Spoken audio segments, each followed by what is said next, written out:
What's up, y'all? This your girl, J. Renee, representing Riot Radio and e.nation. I hope that you're doing well. This lovely morning, we got a brother on the phone. He goes by GP the Beast, and we're going to talk to him about past, present, and future.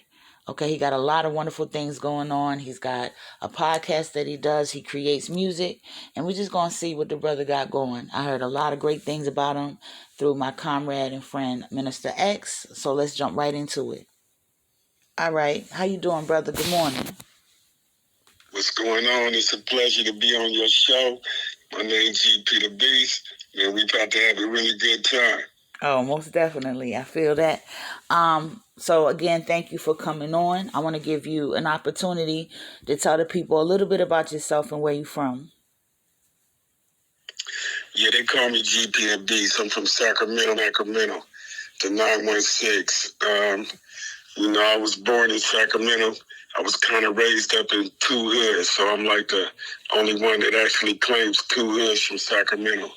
I claim Oak Park and I claim Del Paso Heights. Although these two hoods clash and they are enemies, I am kind of like a little bit of unique because I'm able to be loved in each one of them. And pretty much as a young age, born in poverty, born on welfare, the middle child of 6 children. I kind of felt overlooked. I kind of felt that we were poor, and I kind of wanted to make it better. So I looked up to pimps and drug dealers, and I emulated them and became like them. And I feel like I kind of took it to another level. Okay. Your story is definitely unique to be able to and even want to represent two hoods. I haven't heard too much about Sacramento, but I have heard that it can be kind of rough growing up there. Like, what was your experiences as a youth? I mean, as a youth, I'm a short person. My family is short. My experience was, I really wanted this money, man. I wanted to make life better for us. So I really got into the game. And realizing that I was short, I would be tested because, I was just a little bitty dude, and dudes wanted that money. And they seen I knew how to get it. So I had made up my mind early in the game. I said, I might be short, but I know if I let one person take $1 from me, then the rest of them going to try to take the dollar, and it's going to ruin my career. Yeah. Sadly, I really believed that being a drug dealer at that time, that was my career. Yeah, that's deep, bro. I know that you just got home about 8 months ago. I want to say welcome home. How long did you do? Thank you. Yes, for sure. How long did you do behind the wall? Well, I got 27 years in totally. I done been to the feds and I done been to the state. I did a 10-year bid in the feds, and I done did 17 years in the state prison. This last bit, I received 17 years. I believe I did 11 of them.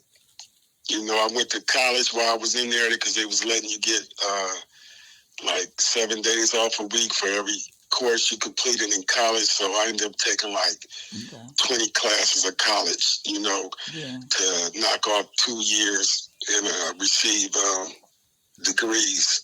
Okay. So I knocked off a couple of years. I knocked off 2 years, and during the time, the law had changed twice. So one time they knocked off 7 months, another time they knocked off a year. So, I went up in there and, I decided I needed to get my life right. So I started focusing on doing the right thing. And the one thing I knew I had to do was try to get out as early as possible. And so, yeah, I ended up doing like 11 years on that. Okay.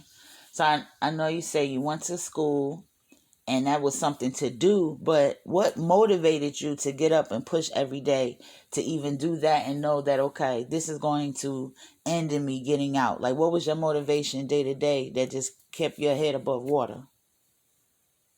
My motivation was 2 things. The one thing was, people used to clown me because I used to sit at the table, with hella classes. When I went there, I said, man, I'm on 5 classes. And the teacher said, it's impossible. Nobody could do 5 classes in the course. But I was looking at like, okay, that's 7 days off. If I get 5 classes, that's 35 days off. And people used to be like, man, you retarded, but that's going to take forever to get your time off. Right. 7 days ain't nothing. You know what I mean? Shoot. And I used to say, man, if they gave me 1 day off, man, I'd be hella happy. Right. I ain't never got a day off, never in my life. So 1 day closer to the house is better than waiting that whole next day, because that next day I could get killed or something can happen in this prison, because things happen every day. So my motivation was, for one, I was going to get out early. The second motivation was, 2, it's educating me. Mm-hmm. Every time I read these books, I learn something that I never knew. Mm-hmm. Some things I thought I knew and I was on point, but I was like, ooh, now I got the real nuts and bolts of it, why it really works like that. You feel me? Yeah, your math is definitely adding up to me.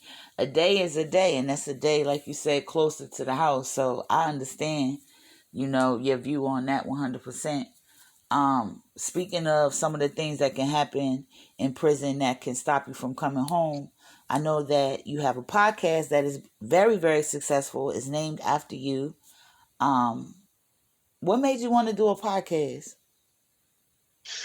What made me want to do a podcast was, when you come out of prison, I've always been a person that knew how to come up. I was on Death Row Records. I started rapping at a young age. I sold dope. I was a huge dope dealer in Sacramento. That's what sent me to the feds. So I always been motivated to try to be something. While I was in prison, I wrote books. You know what I mean? So I've always wanted to do something. And while I was in prison, people, because I'm like a legend a little bit in my city, you know what I'm saying? People know me. So they was like, well, bro, when you get out, you ain't going to be able to rap, bro. You too old for that. Ain't no really older rappers like that. And I'm like, well, niggas lie, but numbers don't, man. The numbers will tell me if I'm too old or not. But the bottom line answer your question was, I had to get out and I had to find me a lane. I had to find me a lane that was going to create some income, legal income, because I never want to be a criminal ever again. Right. The one thing about being a criminal is when you bubble, they take your money, they put you in jail, then they denigrate your character, and they make you the worst person in the world. Mm-hmm. So the bottom line is, if you don't want to go to jail, then don't be a criminal. Don't think like a criminal.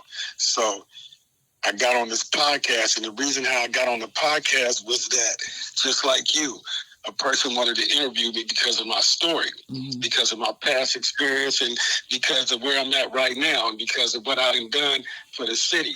Like, I'm the uncle of Mozzie, you know what I mean? I assisted in his come up. I changed the name from Sacramento to Macamento. I done a lot of things and been the first in this city. So when he did the interview, I asked him, well, how did you get into this? Because he was also a former person that was incarcerated, and he had 16 to life. Okay. Wow. And he said, I stumbled upon it.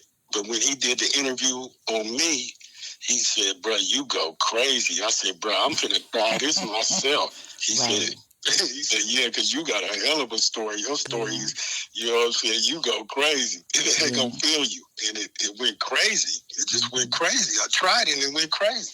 Yeah, not only do you have a hell of a story, like I was telling you yesterday, you are an excellent storyteller. And me, myself, when I was listening, I'm sure your other listeners can agree to this. It's like I was just waiting for the next word. It was like you totally had my attention and captivated, which can be hard in today's society with so many different things going on. So you definitely, I think you're a natural, for what you do.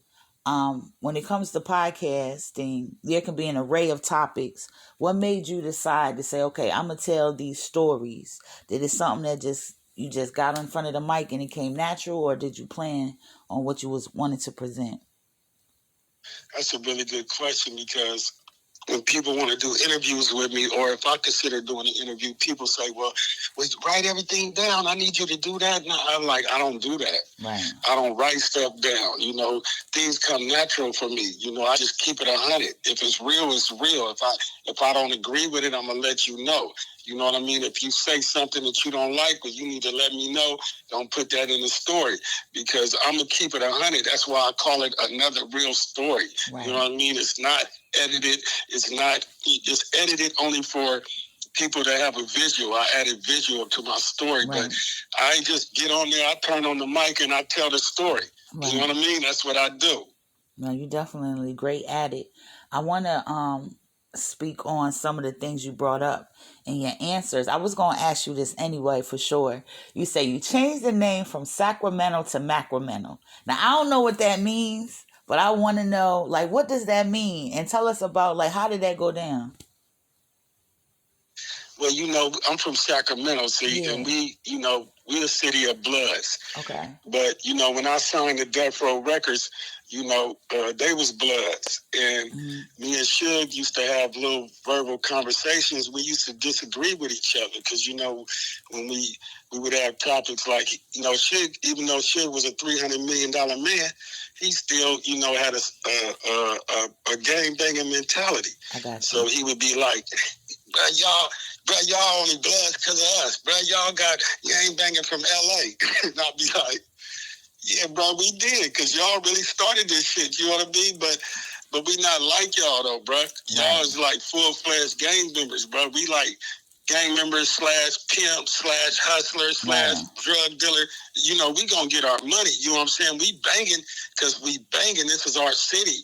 But we don't put banging first. Right. But we put them on the same level. But the bottom line is, it's confusing to me because you got 300 million and you still tripping off banging like that when I'm really just trying to come up. You feel me? Right. You know, that's my mission. So by us being Sacramento, I'm like, bro, we really kind of like pimps and Macs and we thugging. So we Macramento, you know what I mean? Because we do everything because of Mac. You know, he don't just got one title. He's not just a pimp. You know what I mean? He's a person that capitalizes on all levels of the game.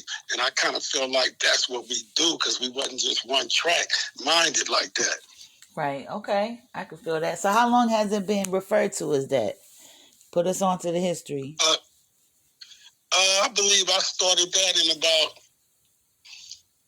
I think I started that, where you from, Sacramento, Macramento shit. I don't really know. That's probably okay. Let me see. That's back in the bins, huh? That's in the bin days. Okay. I said that's back in the bin somewhere. Okay. Yeah, it's been some years, man. It's probably 20 plus years. You know what I mean? Okay, for sure. All right. So bringing up Suge and being signed with Death Row, how old were you and like what was that experience like at first? Being a youth and like, okay, dang, I'm signed to somebody that the whole United States know. Man, that was big. You know what I'm saying? It's crazy how it happened. You know, that's when Suge had went to jail. So when he went to jail, he was actually in state prison. Then I had came out of federal prison, and I had started smashing in the rap game. And I came up with the song Finally. They finally let the G up out the pen. Okay. And LA was really on my music, you know, especially the Mexicans. They was really slapping my shit. And is it okay to cuss on this or no? Yes, feel free to express yourself. Okay. Nonsense. So yeah, they was really okay. They was really slapping my shit, and you know, they really slapping it on the yard in the prisons. Okay. And Suge was feeling that because I was like a blood. You know, I was really talking my gang banging blood shit, and I just got out the pen, and you know, I'm really talking that shit. And he like, bro, I really like that dude, right? And nigga, he was fucking with on the yard. My partner, he let him know, man, that's my partner. Right. My partner was named Famous. He like, that's my partner. I know him. He like, you don't know him. He like, bro, I know him. He from my hood. What you talking about? Right. He like, you know him.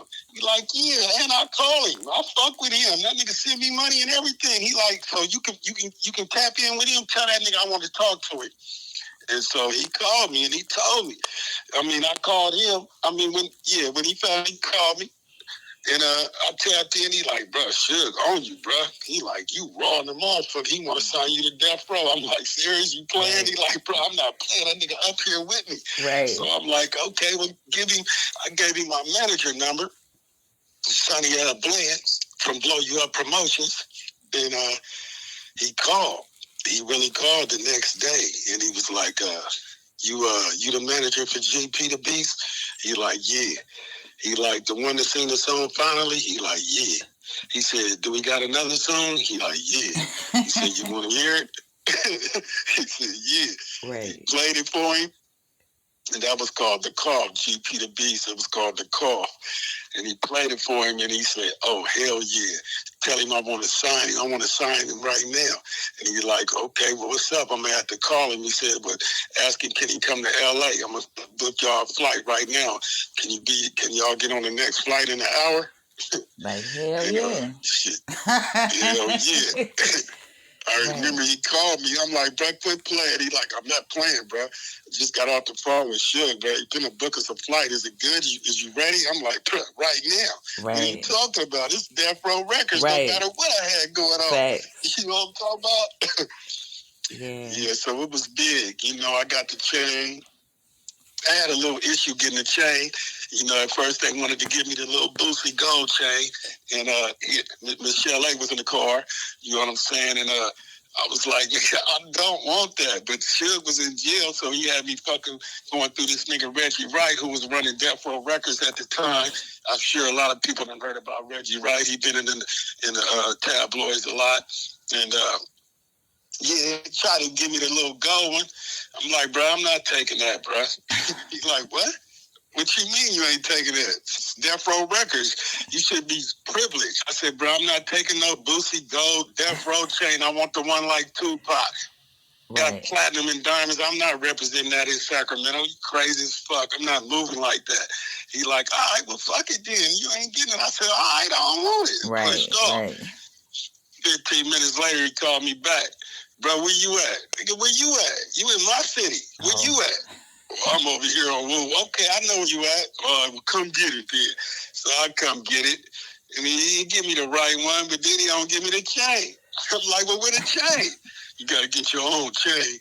I said, "Man, you niggas hella cheap, man, to be rich as fuck. But it's good, though. I'm going to go get this new chain." Right, right. You know what I mean? Yeah. Be happy. Okay. Sacramento, the first one, the only one to ever represent Death Row out here, you know what I mean, in Sacramento. And we pushed the line and kept pushing. All right. That's a part of history right there. For sure. For sure. That's them throwback files. Yeah, you the first one that got that information too. Thank you. I feel privileged. I'm curtsying. You just can't see me. But for sure. So yeah, being in the scene like that. So how many songs did you get to make? Did you ever go on tour? Like, how did that look once you actually was signed and you was legit, under Death Row? Yeah, we didn't, Suge got out of jail and he was signing people under the new label, The Row. Okay. But it turns out that they didn't give Suge no distribution. You know what I mean? The Jews had blackballed him because all the shit he had did when he had Death Row. So they wasn't really trying to do business with him no more because he really wasn't a good person to do business with. He was like, smashing on everybody and bullying everybody, and they wasn't used to that type of tactics up in that type of business, and they didn't want him back. Okay, I can understand that. Suge definitely has a reputation for getting what he wants. Yeah, he definitely got that reputation. All right, so after that, did you continue to do music, or did you start to venture off into other things? Oh yeah, I continued on my music because I was doing it independently anyway. I had just on GP Records, so I continued on my music. And my nephew was coming up; he wanted to be a part of it. And his name was Lil Tim at the time. They call him Mozzie right now. Okay. And he wanted to get in the game, so I put him in the game. I brought him to the studio. I put him on the Macamino movie. I had made a movie called Macamino. I was making movies too. I had Macamino Girls Going Crazy. Oh, wow. So I put him on there. And he was like an E40 at the time because he had that lingo. If y'all know about Mozzie, he got that special lingo. Mm-hmm. So he had that lingo back then. So I had him on the Macamino movie, giving him the spotlight on my platform.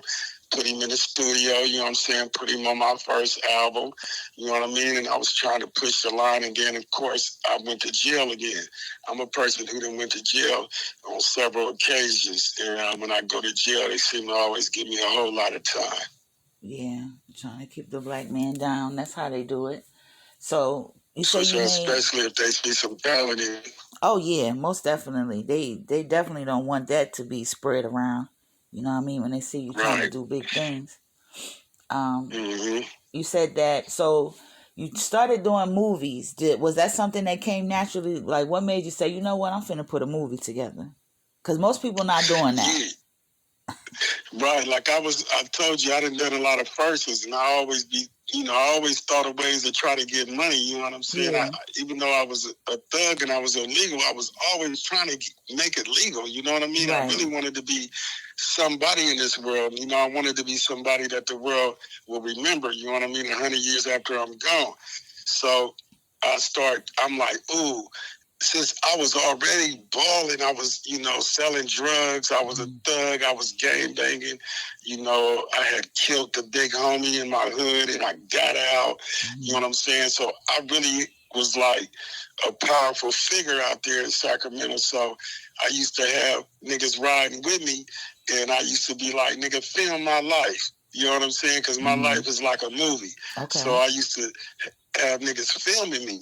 And then once I did that, I had met a white boy and I said, man, could you make me a movie and edit it? And he like, hell yeah, you GP the Beast. I want to fuck with you. You know what I'm saying? Right. So he was fucking with me and he was making the movie. But then I don't know what happened. He didn't come in. He said, I ain't going to be able to come in today. And I said, all right. And then he like, man, I'm sick. I don't think I'm going to be able to come in for like 3 days. So I'm the type of person, I don't know what it is about me, right? While I was watching him and he didn't want to come in, I'd be feeling like, man, we missing time. I need to get the movie done. You know, when I start something, I want to finish it. I don't like to put shit in limbo because then we hardly never come back to it. It just happens like that, right? So I started getting on the computer and I started finishing it. And I started remembering the shit he did and the shit that I liked it. I didn't know what it was called. I didn't know the language, but I just kind of knew the buttons and I kind of knew the feel. And after 3 days, when he came back, he like, yeah, man, I'm ready, man. I said, man, you the like ready, done. He done. He like, it's done. How could it be done? Who did it? I said, I did it. Right. He said, how could you do that? I went to school for 2 years to learn how to do. How you do that? I said, I don't know, just watching you, I guess, being in here watching you. Yeah. And I made that motherfucker raw. So I had to put directed by me and him after that, right? Okay. That's fly, yo. You a quick study. That's what's up. That's you remind me a lot of my husband, Dutch. He like that. If he set out a goal, he gonna get it done. He don't care if the word burning around him. He finna get that done. That's something that. Hey, go ahead. Speaking of Dutch, Dutch, this is how I wrote my first book. I was in prison, in a state prison, and everybody around there was reading urban books. And this nigga said, bro, why you don't never read them urban books? And I said, for what? They ain't doing nothing but talking about my life. And in the end, it's always going to end up bad, right where we at. I already know them stories. You know what I'm saying? And he said, yeah, but I'm telling you, bro, you should read it, bro. They hella entertaining. And I said, you know what? I'm going to try that shit. Okay. And I said, if I'm going to read a book, I'm going to read the one called Dutch, right? Right. Because it was smacking. It was, high profile up in prisons. Yeah. Dutch was the one. So I read Dutch, and I liked it so much that when I put it down, I wrote my first book called Promise. I said, nigga, I can do this. Yeah. I can make my own books because these is raw, but they don't got nothing about Sacramento. And they don't talk like us, and they lingo ain't like us. So I can do it in my flavor. And I did.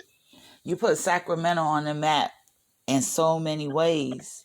How does that feel to know that you did that? I don't know. I didn't really know I was doing that. When I look back at the history, when I do my podcast and I tell my stories, because I damn near forgot about all that shit. And when I did time in prison, I never came back to Sacramento and told prison stories like what I was doing in prison. Right. I just got right back on the money hype and started bubbling in Sacramento, right? Mm-hmm. So to know that I really pushed that hard, one of the things that amazes me right now is that, bruh, I tell myself, just because you was a real nigga, you actually are able to create an income now. Yeah. Man, how beautiful is that? It's a beautiful thing.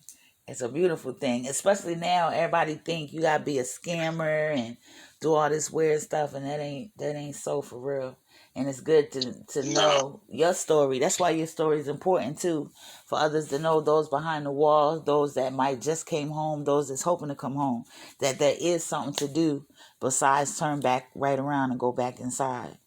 For sure, you know. And it's really, it's really like, I call it another real story for a reason, because the whole focus on my podcast for me is, bruh, all you gotta do is be real, bro. Mm-hmm. All that fake shit is boosie. Mm-hmm. Don't you know what I mean? You gotta know when you look in the mirror, bro, the mirror ain't gonna lie to you. You can run that game on everybody in the world. You can tell your story how you want to. But the mirror know the truth, bro. It know what you think, it know what you did, it know who you are and who you not. So the main thing that I'm saying is just keep it real, because what's so beautiful about the internet and about being real is that when you tell your story, you got motherfuckers all over the world tuning in, and they done been there. They could have been at that spot with you. Right. They could have been in that city with you. They could know who you are, and they could easily say, that nigga lying, bro. I was there. That nigga, you know what I'm saying? Right. But when they don't say that, when they pop up on the comments and they say, bruh, I remember you, bruh. This dude is really telling the truth. You know what I'm talking about? Certified. It certifies, and then it's a beautiful feeling when you know that you can challenge the whole world. You can be like, bruh, I've been in everywhere. I've been in all y'all prisons. I've been in y'all cities, y'all states. I challenge anybody to get on the internet and say they did anything to me, slap me, took something from me, punk me, anything that will say I'm not real. You know what I mean? Do I owe you money? I don't owe nobody in the world. You feel me? I don't play that. I don't fuck my homies' bitches. I don't do that type of shit. I got real loyalty. I got real principles and morals. I don't really play. I don't play about this reputation. I don't play about my name. You feel me? I try to keep it 100. I ain't no bully. I ain't no smasher. I'm a good nigga. I'm hella cool. Right. But nigga, if you cross me, you put me in that, take me to that level, I'm gonna meet up. You there. If they take you to the level, you gonna level up, huh? I'm with you. Man, I'm gonna level up. I'm gonna meet you right there. You gonna meet a whole new person. I can feel that for real, and it's appreciated. It's like a breath of fresh air. You know what I mean? To know, like, because especially now with the internet, it's just so much craziness and chaos going on. It's like, what's real? Everything seems fake. It's so much. So to have a real solid black man, boom, right there, it's highly appreciated. So if you ain't never heard that, I'm letting you know. As a black woman to a black man, we definitely appreciate it for being real and keeping it G, 100%. No, I really love that. But I ain't gonna lie, I'll be looking at my, I'll be looking at my things that be telling me, who really be tuning in, my audience and everything. And my percentage is really low on the women.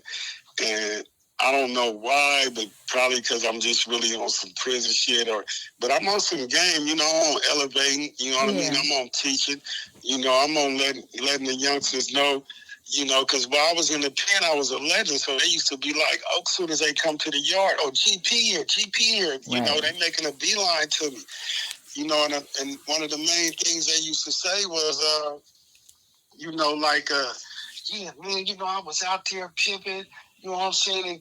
And I immediately be like, I'm not a pimp no more. Yeah, right. But you always gonna be a pimp. Nah, I'm not a pimp. I'm not always gonna be a pimp. Right. I was only pimping because I felt it was a good hustle at that time. Now I look at it totally different. I feel like, I was dehumanizing women. I feel like I was not being, I wasn't being a proper person in the community. I feel like I was hurting my mother. You know what I mean? And I just feel like, for one, it's a criminal, it's a crime, and I don't do crime no more. So I'm not elevating crime. I'm not infatuated with crime. I feel like crime is retarded, and it's only a temporary, success. Whatever you're doing, you feel me? Yeah, that's that growth right there. That's that dope. For sure. 100%. And I know if you black, it's even worse because I never should have did all the time that I did, but I did all the time that I did because I was black. I was black with a brain. For and sure. if you black with a brain, they're trying to get rid of you. Yeah, they're trying to lose you in the system. Hope you go crazy. Hope you get stuck back there. Yeah, it's a cycle of vicious abuse, man. And you right on point with seeing it and knowing that. I want to talk to you. Okay, so presently you got your podcast. It's doing amazing. GP the Beast, another real story. But what else you got going on? And or what do you hope to have going on soon? Well, I write books. When I was in prison, I had to create an income, and I felt abandoned. This last bit. I spent all my money trying to get out. I bailed out on a $250,000 bill. I bailed out on a $500,000 bill. I had to total out my car. I lost everything. Right. So this was a time, if you a celebrity type nigga and you go to the prison, they already know you a celebrity type nigga. You a boss. You feel me? You been a boss ever since these little niggas was kids. They looked up to you. Right. So for you to come to jail and be flat broke, it's like, what's happening? It's like, yeah, what's up? You the beast. That's impossible. I'm the person, when I go to jail, I'm going to run the yard. I'm going to have the keys. It don't matter if niggas is older than me or none of that. They like, no, GP the Beast. We want you. You running the car, nigga, because you the rawest nigga. Right. I didn't have niggas say, but I'm older than him. How is he running the car? Bruh, because you're not raw as him. You feel me? Period. You know what I'm saying? Right. We're not going to run under your leadership. You're not him.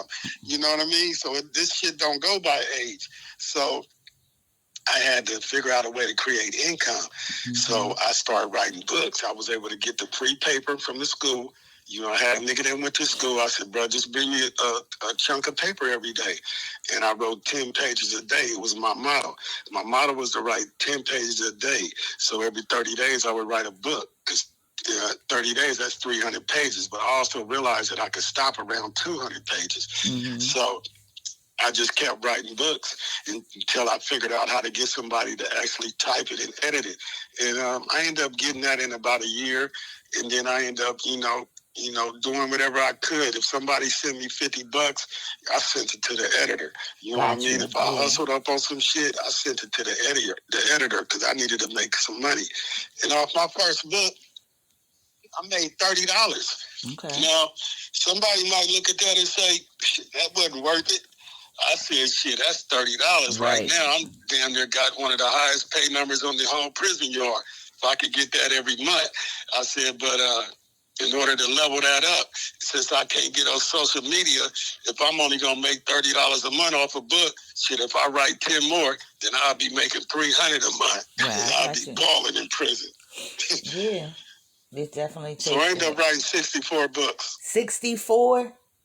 64. Yeah, I ended up 64 books, and I ended up self-publishing 34 while I was in prison. Wow. That might be a Guinness Book World Record. You might should look into that. Wow. It could possibly, but, they probably ain't really looking at me like that because, I was in prison. I didn't have social media, so my books wasn't really doing that good, but they was doing good enough to keep me living in prison and help me elevate my income to another level. Wow. So are you going to still write books, or are you going to let your 64 do what they do? Well, I got 34 published, so I still got 30 to publish, so I don't really need to write no more. I feel like writing takes a lot of my time, and one thing I don't like to do is spend a lot of time on anything, you know what I mean? That's why I believe in multiple income. Okay. I try to create income that doesn't require me to be there in the physical presence. So I try to do things like, for instance, a book, you write it one time, it sells forever. It sells on the internet. You don't have to do a lot of hustling with it. I mean, you promote it, but just like with the book, like with the podcast, I make it a show one time and I see what it do and see how I accumulate the money. And, it allows me to be free. Like I got a grooming spot. I do a dog grooming as well. I got a dog grooming spot. You is not playing around. Yeah, I ain't playing. I'm trying to get rich for real. Right. And, even with the dog grooming spot, since I'm fresh out and I know I'm on my grind, when I'm on my grind, I really go into, like, I really, even though I'm free, I still feel like I'm in a cell, the prison, in the cell. So I still kind of be in that mode when I'm in prison. So with my dog grooming business, instead of paying rent, you know what I mean, I moved into the business. I created a room in the back of the business like the Asians do. Okay. So that way, the rent pay for itself, and I'm also in a location where the money is coming through the door, like if I had a crack house. You know what I'm talking about? I got you. Yeah, I'm following. I think we all following. Well, most of us following you. I'm following you for sure. I see exactly what you're saying. I love how your mind works. For sure. I want to keep you too much longer. I feel like I could talk to you for a long time. I'm sure the people probably could listen to you forever. You just got a lot going on, and it's to the good. You know what I mean? And like I said, I definitely appreciate that. But I want to ask you. I want to ask you a couple of things. While we bringing it down, what is some of the things, or what is it something that you would want to say to those that are behind the wall, behind the G wall, trying to figure it out? Like they got the spirit in them, but they might not know what to do. Do you have any advice or any gems for them? I definitely got some advice for them. The one thing that bothered me the most in prison was, if you ask a person what you gonna do when you get out, or you say, what you gonna do, bro? They'll say, I'm gonna do this when I get out. This is the normal line. I'm gonna do this and I'm gonna do this when I get out. But the bottom line is, that's what your mind is telling you at that moment. But if you do another 3 years, then you might have a new plan. Because you probably should have a new plan, because things are being produced every year. And whatever plan you had, somebody probably already thought about it. But I say that to say this: quit focusing on the shit that you're gonna do when you get out. This is still your life right now, today. So you need to focus on something that's gonna make you an income right now where you at. Just because you got a wall around you, that doesn't stop you. Just because you in prison, that doesn't stop you. See, I created a mindset that said I could create income off my bunk. I didn't want to sell drugs inside the prison because it was such a small place. It's like living in a fishbowl, and the police is looking on top of you, but then it's all the fishes is in the bowl, but then you got them other fishes that informants, so they informing the police. But even when they don't inform the police can really see anyway. You know what I'm saying? So how you think you're going to get away with a crime inside of a prison forever? You're not. It's temporary, and you're going to be told on. So I say that to say, I decided that I was going to create income not only outside the fence or outside the wall, but I wasn't even going to focus on just the city the prison was in. I want to make money throughout the whole world. I want to make money in Sacramento, LA, Hong Kong, China, Connecticut, everywhere. So I'm saying that to say, bro, quit focusing on what you're going to do when you get out. A lot of, 90% of them, 99, 95% is saying, I'm going to drive a truck when I get out. Yeah, because that's the typical shit. You get a truck driving license, and that's what you probably going to do. But think outside the box. Think about what you want in prison, what they don't have in prison that can make prison better. You might be the person that come up with the next idea that's something that they implement in prison on a regular because you didn't have it. It's all about implementing something where you feel it's a void, where there ain't no lane. Think outside the box. If nothing else, you could write a book. If you write a book right now, you got a whole lot of time. Right. Write a book. That creates an income. It ain't about saying what I'm going to do when I get out. Create you an income today. I used to have them people bringing me a check every week. The police used to say, what the hell do you do? How are you getting all this money in jail? Because I didn't have the support like that. I wasn't sending my money to nobody. Send my money to me. I'm dealing with businesses. Send my money to this prison. They like, what the fuck? This nigga check going to a prison. You feel me? Yeah, I do. But it added up. Yeah, them some gems right there, bro. For sure. I hope y'all was listening. He just dropped some game on you that's out of this world, for real. Tell everybody how they And can connect with you. Go ahead. I'm sorry. Let me add to that a little bit, because I want to tell you this. Okay. This is really, really important.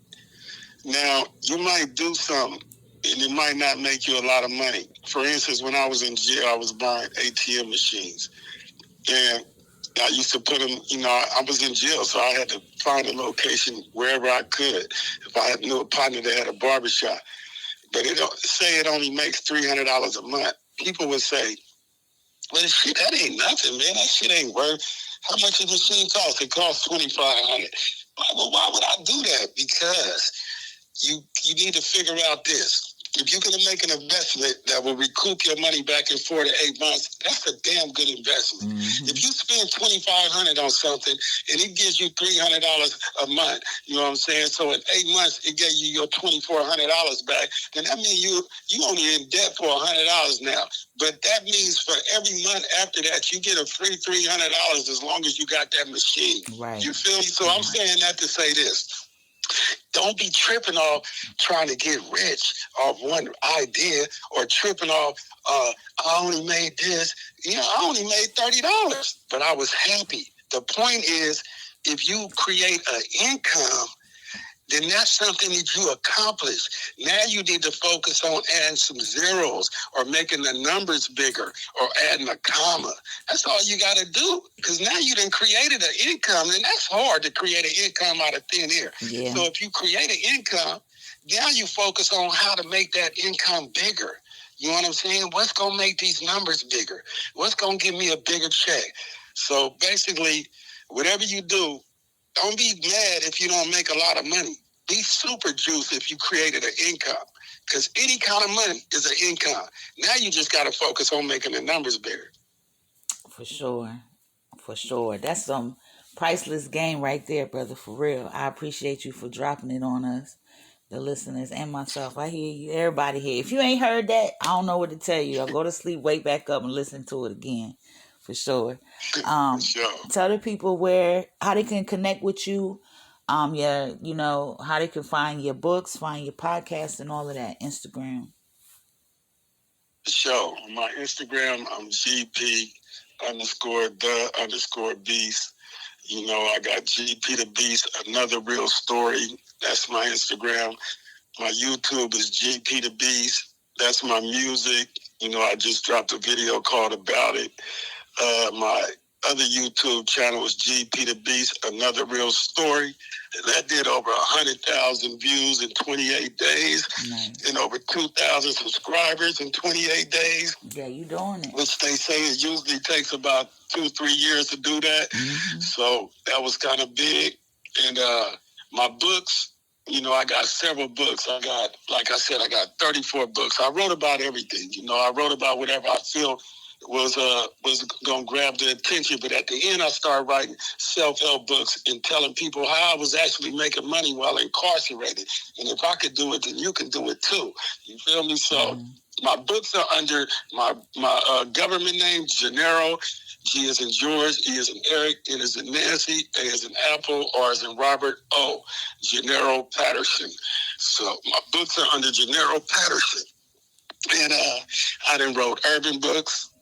I done wrote books about Donald Trump, Aaron Hernandez. I done wrote children books. I done touched on pretty much every level. I had a trucking business when I was in jail. I had bought a trailer. So I told y'all I was making money off that. And several different things, YouTube and books and movies. Because I be trying to do it all. Cars, whatever made me a profit. It's multiple income. Yeah, you definitely an inspiration, not just to those that incarcerated or formerly so, just period. Just how to hustle and get it done without stepping on nobody's back and hurting nobody. I appreciate that. Exactly. And without breaking your back.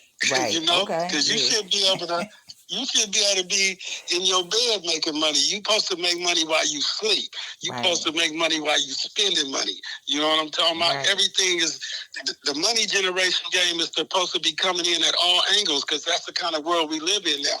Mm-hmm. That's for sure. I appreciate and we're supposed to spread the love. You know what I mean? Spread the love. Put your people on. Man, put your people on. I mean, I'm gonna just be honest with you.